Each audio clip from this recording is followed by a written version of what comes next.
নমস্কার বন্ধুরা, আবারও একটা নতুন পর্বে আপনাদের সবাইকে স্বাগত। আজকের রেসিপি পনির মালাই কোপ্তা। সম্পূর্ণ নিরামিষ, পেঁয়াজ রসুন ছাড়া এই পনির কোপ্তা কারি খেতে হবে খুবই সুস্বাদু। যে কোনো নিরামিষ দিনে এই রেসিপিটা বানিয়ে নেওয়াই যায়। তাহলে আসুন বন্ধুরা, দেরি না করে ঝটপট দেখে নেওয়া যাক আজকের রেসিপিটি। তো পনির মালাই কোপ্তা বানাবার জন্য পনির গ্রেট করেও নিতে পারেন, তবে আজ আমি কিন্তু সকালে ছানাটা কেটে রেখেছিলাম, সেই ছানা দিয়েই এই রেসিপিটা বানাবো। ছানাটা খুব ভালো করে জল ঝরিয়ে নিতে হবে, এতটুকু জল যেন না থাকে।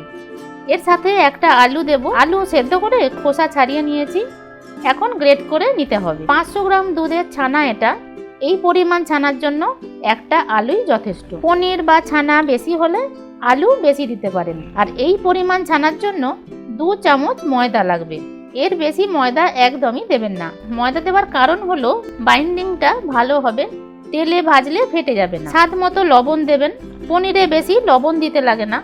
2টো কাঁচা লঙ্কা আমি খুব মিহি করে কেটে নিয়েছি, এটা দিয়ে 1/2 চামচ মরিচ গুঁড়ো আর 1/2 চামচ আদা বাটা দিলাম। ধনে পাতা আমি রান্নার শেষে দেব, তবুও এখন অল্প করে দিলাম। এই সব উপকরণগুলো একসাথে ভালোভাবে ঠেসে ঠেসে মাখতে হবে। সমস্ত মশলা ছানার সাথে ভালোভাবে মিশিয়ে যাবে, সেই মতো কিন্তু মেখে নিতে হবে। এরকম মন্ডের মতো হয়ে গেলে তারপর আমি লেচি কাটবো। প্রথমে 2টো ভাগ করে নিয়েছি, মোটামুটি একই মাপের লেচি কেটে নিতে হবে।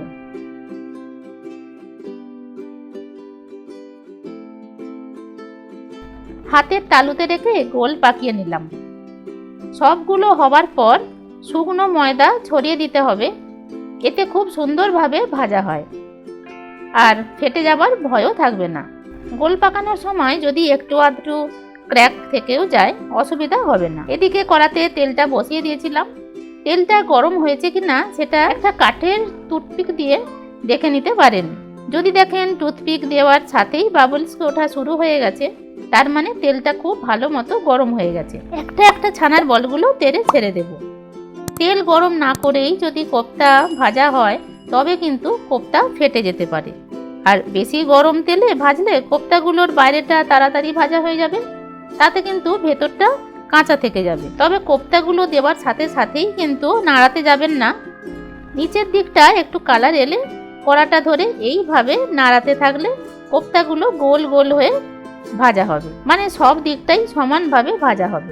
তো মিডিয়াম গরম তেলে কোপ্তাগুলো সময় নিয়ে ভাজতে হবে।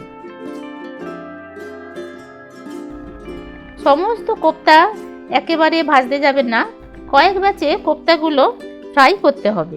তো এখন সব দিকটাই গোল্ডেন কালার চলে এসেছে, তেল থেকে ছেঁকে তুলে নিলাম।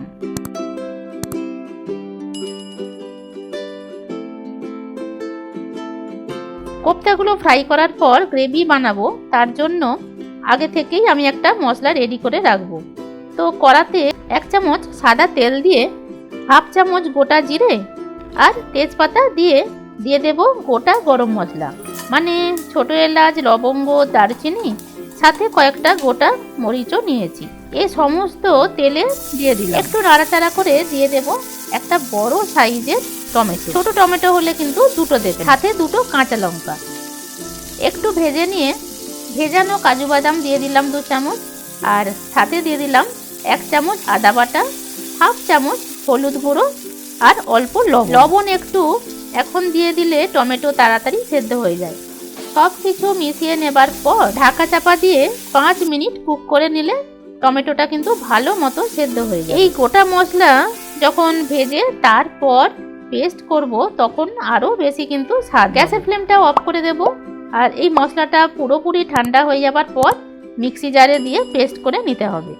তবে পেস্ট করার আগে যে 2টো তেজপাতা দিয়ে দিয়েছিলাম সেগুলো তুলে নিলাম। তেজপাতার ফ্লেভারটা কিন্তু এই মশলাতেই চলে এসেছে। তেজপাতা পেস্ট করলে তার টেস্ট কিন্তু ভালো লাগবে না গ্রেভিতে। তো এখন মিহি পেস্ট আমি করে নিয়েছি। এদিকে গ্যাসে কড়া বসিয়ে দিয়েছি, 1 চামচ সাদা তেল, 1 চামচ বাটার দিয়েছিলাম। বাটার কিন্তু অবশ্যই 1 চামচ দেবেন, শুধুমাত্র তেলে সেই ফ্লেভারটা আসবে না। 1 পিঞ্চের মতো হিং আমি দেব তেলের মধ্যে। নিরামিষ সবজিতে হিং দিলে টেস্ট ভালো লাগে। এখন এই পেস্টটা দিয়ে দেব, তবে আমি একটা ছাঁকনিতে ঢেলে দিলাম আর হাতা বা খুন্তি দিয়ে নেড়ে চেড়ে নিচ্ছি যাতে মশলাটা ছেঁকে নিচে পড়ে। একটু চেপে চেপে দিতে হবে যাতে মশলার চিবড়েটাই থেকে যায়। এবার আমি কিছু গুঁড়ো মশলা দেব। 1 টিস্পুন ধনে গুঁড়ো আর 1 টিস্পুন কাশ্মীরি লঙ্কা গুঁড়ো দিয়ে কষে নিতে হবে। 1 চামচ কসুরি মেথি হাত দিয়ে গুঁড়ো করে দিয়ে দিলাম। অন্য সব মশলাই কিন্তু ওই বাটা মশলাতেই ছিল, মানে হলুদ গুঁড়ো, ঝালের জন্য গরম মশলা, মরিচ বা কাঁচা লঙ্কাও দেওয়াই ছিল। স্বাদ মতো লবণ আর চিনি দিয়ে কষে যেতে হবে যতক্ষণ না পর্যন্ত তেলটা ছেড়ে আসে। লবণটা কিন্তু একটু বুঝে সুঝে দিতে হবে বন্ধুরা। টমেটো ভাজার সময় আমি একটু লবণ দিয়েছিলাম। মশলা থেকে তেল ছেড়ে এলে পরিমাণ মতো গরম জল দিয়ে দিলাম। ঢাকা চাপা দিয়ে আবারও কুক করে নিতে হবে 3 থেকে 4 মিনিট। 3-4 মিনিট পর আমি দিয়ে দিলাম বাড়িতে থাকা দুধের সর। দুধের সরটা খুব ভালো মতো ফেটিয়ে নিয়ে তারপর দিতে হবে। ধনেপাতা কুচি দিয়ে কোপ্তাগুলো দিয়ে দেব। গ্রেভির সাথে মিশিয়ে নিয়ে গ্যাসের ফ্লেমটা অফ করে দেব, কারণ কোপ্তাগুলো খুবই সফট হয়।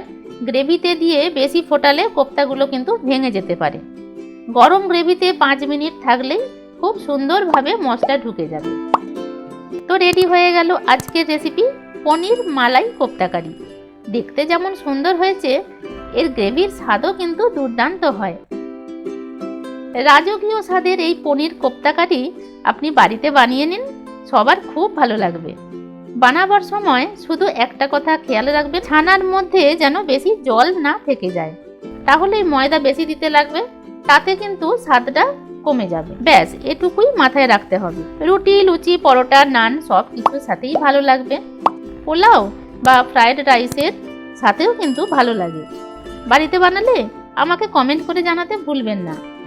আজকের রেসিপি ভালো লাগলে লাইক শেয়ার করে দেবেন, আর এখনো যদি সাবস্ক্রাইব না করে থাকেন তো এখনই তা করে দিন। পাশে থাকা বেল বাটনটাও প্রেস করে দেবেন, যাতে যখনই আমি নতুন কোনো ভিডিও আপলোড করি আপনার কাছে নোটিফিকেশন পৌঁছে যায়। আজ এ পর্যন্তই, ফিরে আসছি খুব তাড়াতাড়ি নতুন রেসিপির সাথে। আপনারা ভালো থাকবেন, সুস্থ থাকবেন। ধন্যবাদ।